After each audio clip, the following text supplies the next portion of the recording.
आपल्या नेत्याच्या घरी, आपल्या सहकार्याच्या घरी आपण जेव्हा भेट देतो तर अशी अपेक्षा असते त्याच्या घरचे 4-5 लोक, आजूबाजूचे 5-10 लोक आपण बसू, चहा पिऊ, ते आपल्याला सत्कार करतील. पण माझ्या बाबतीत असं कधीच होत नाही. मला कधीच चांगला चहा प्यायला मिळत नाही. कारण मी गेल्यामुळे महिला एवढ्या उत्साहात असतात की त्या सगळ्या तयार होऊन म्हणजे मला सोडायला तयार नसतात. मग आता माझं असं ठरलंय की ज्यांच्या घरी मी जाते त्या पुरुषांनी चहा करून पाजवला पाहिजे मला. हा, हे बरं केलं. तर इतकं प्रेम, इतका जल्लोष. मला या सगळ्या गोष्टींनी एखाद्याला मस्ती येईल ना थोडं, अरे मी गेले, असे लोक, एवढी गर्दी, अमुक तमुक, मला टेन्शन येतं.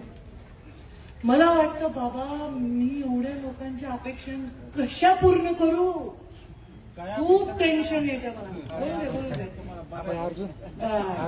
बोलू दे नको नका.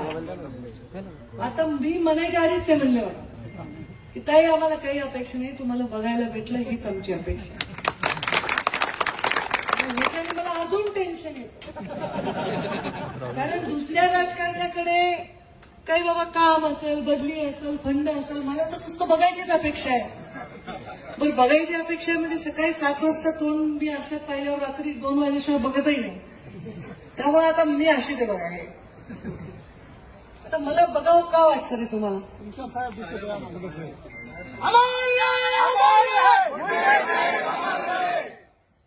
मला बघावं का वाटतं तुम्हाला? आता माझी एवढी लायकी आहे का रे साहेबांची छबी माझ्यामध्ये दिसावी? पण मला तुम्हाला बघावं वाटतंय कारण तुमच्या प्रत्येकाच्या डोळ्यात मला मुंडे साहेबांची छबी दिसते. मला वाटतं माझं कौतुक मुंडे साहेब करायचे बरं का, त्यांच्यानंतर कोण कौतुक नाही केलं रे माझं, तुम्ही करता. मुंडे साहेब विचारायचे, पंकजा आली का, भाषण कसं केलं, कशी चालली, कशी बोलली, माझ्यासारखी आहे का, माझ्यासारखी बोलते का. मी सगळं तुमच्यासारखं करते, फक्त खिशातून कंगवा काढून केस नाही विचारत. सगळं सगळं त्यांना फार हौस यायची. अजून भाऊ कुठेही सभा घेतली की तिथल्या कार्यकर्त्याला फोन करायचे, कशी बोलली, काय. काही सगळ्या ठिकाणी लोक म्हणायचे, साहेब आज तुमचं काही काम नाही, आम्ही ताईंवर भागवतो. सगळे कसे म्हणायचे. एक दिवशी मला म्हणले, आता माझं काही काम नाही, म्हणले माझी शेवटची निवडणूक आहे. एकदा म्हणले, दोनदा म्हणले, तीनदा म्हणले. मिळास बाबा सारखं सारखं असं का म्हणायला, तुम्ही शेवटची निवडणूक आहे.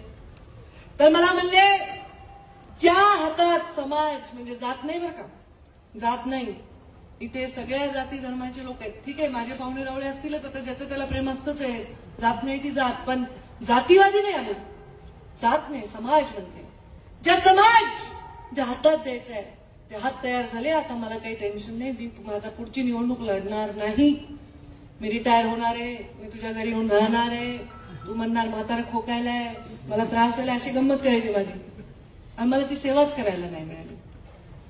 साहेबांना जेव्हा लागलं असं आपल्याला कळलं असतं आणि म्हणले असते की मुंडे साहेबांना 2 बाटल्या रक्त पाहिजे, 2 कोटी बाटल्या रक्त तिथे तयार झालं असतं.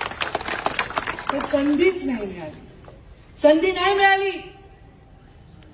तेव्हा मी राजकारणात काम करते. बघा, राजकारण आहे, राजकारण म्हणजे गढूळ पाण्यात कपडे धुण्यासारखे. त्याच्यात पुन्हा मी त्रुटी फिरवून फिरवून किती फिरवू. आता ठरवून सुपारी असते, लोक बोलतात, आरोप करतात, काहीही बोलतात, येणं न घेणं कशातही आपलं नाव ओढतात. पण मी राजकारणात का आहे हे सगळ्यात त्यांनी ऐकावं. जे खोटं बोलतात, आरोप करतात, अशी लोक असतात जगात, त्यांनी ऐकावं. ज्यांचं स्वतःच्या वडिलांवर प्रेम आहे आणि ज्यांनी स्वतःच्या वडिलाला गमावलंय. माझ्या तुमच्या नजरेत जे गोपीनाथ मुंडे मला दिसतात आणि जे मला बघतात ना, ती नजर खाली न जाऊ देण्यासाठी मी राजकारणात.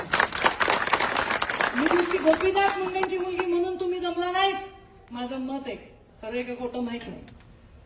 मी गोपीनाथ मुंडेची मुलगी म्हणून तुम्ही जमला नाहीत. केवळ असते मी गोपीनाथ मुंडेची मुलगी, टाईटच राहिले असते, कपड्याला दाग लागू दिला नसता, कोणाला जवळ बोलवू दिली नसतं, कशाला तुम्ही मला नमस्कार घातला असता. खूप असे मोठे मोठे नेते, जरुरी नाही की त्यांच्या पुढे परिवाराला लोकांनी स्वीकारले. मी हे करण्यासाठी माझ्या जीवनातला प्रत्येक क्षण खर्ची घातलेला. साहेब जिवंत असताना देखील एक क्षण असे अनेक गेले जिथे साहेब एकटे पडले होते, तेव्हा मी एवढंसं लेकरू का होईना साहेबांच्या खांद्याला खांदा लावून भांडत होते. घाबरत नव्हते, कुणाच्या बापाला घाबरत आताही घाबरत मान करते मी. अर्जुन भाऊ करते, हिकमत उडाना तर अरे हिकमत भाऊ, पण मान करेन, पण मी घाबरत नाही. का घाबरत नाही? कारण काय मला पाहिजे? अहो मला सांगा भाऊ, याच्यापेक्षा काय संपत्ती हो? 100% याच्यापेक्षा काय संपत्ती आहे? मला काही देशातलं मोठं पद जरी दिलं आणि कुणी मला तिकडं विचारायलाच येईना, कोणी धक्काबुक्की नाही झाली, धिंगाणा नाही झाला, ओरडाओरडा नाही झाला, तर काय करू त्या पदाचं? मी कोणचं घालू का? मी किती माझ्या पिढीला शिवाय घालते. तुम्ही नीट वळण लावत नाही, तुम्ही लोक मला तुडवतेत, माझा पाय सुचतेत रात्री, माझी ओढणी फाटती, माझ्या केस ओढते. त्यातच केस दाखवले मनोजला मी उपटलेले एवढे मोठे हातात. आणि मग सगळं बरोबर करते. तुम्हाला काही कळत नाही, तुम्ही काय माझी काळजीच घेत नाही, माझ्या जीवावर तुम्ही असून माझा जीव घालता का काय? पण खरं सांगू का, ह्याच्यातच मजा आहे. आप सांगा, माझ्याकडे अब्जो रुपये असले तर आहे का मला खायला वेळ? काय करायचे त्याचे? नाहीयेत माझ्याकडे. असले तर काय करू त्याचं? सांगा, काय करू शकतो? किती सोनं लॉकर भरून जरी कुणाकडे असलं तर काय करायचं? ते घालून घरात बसलं कुणीच बघणार. काय करायचंय? माझा श्रृंगार, माझा अलंकार, माझे लोक आहेत जे माझ्यावर प्रेम करतात.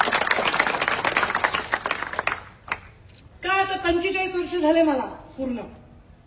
आता तुमची सेवा जेवढे पुढे दिवस देवाने माझ्या कपाळावर लिहिली तेवढी करणार.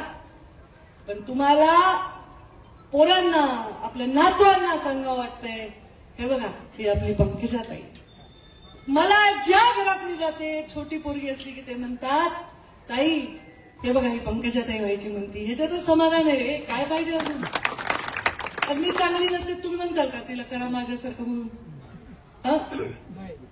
तुम्ही म्हणतात अरे आपल्या पोरांनी अंडरवर्ल्ड मध्ये गेलं पाहिजे, आपल्या पोरांनी तंबाखू खाल्ली पाहिजे, असं कुणी म्हणते का? कुणालाही वाटते आपले लेकरं चांगले व्हावे. आणि लेकरं चांगले व्हावे हे केवळ कुठल्या सिंहासनावर बसून, कुठल्या खुर्चीवर बसून ते प्रेम येत नसतं. हे माझ्यासाठी महत्वाचं आहे. आता तुमच्या गर्दीचं टेन्शन अजूनही काय बाबा? मला एवढे डीपीसीचे पत्र मी एवढा नाही दिला, नाहीच डीपीसीला. आता मला टेन्शन आलं, पण त्यांनी सांगितलं बघूनच पोट भरते. बघा तुम्ही तर पत्र घेऊ शकता. बघू आता कोर भर जितकं वाढता येईल वाढू. आम्ही आमच्या हातात ताट आहे जेवढं वाढता येईल तेवढं वाढू.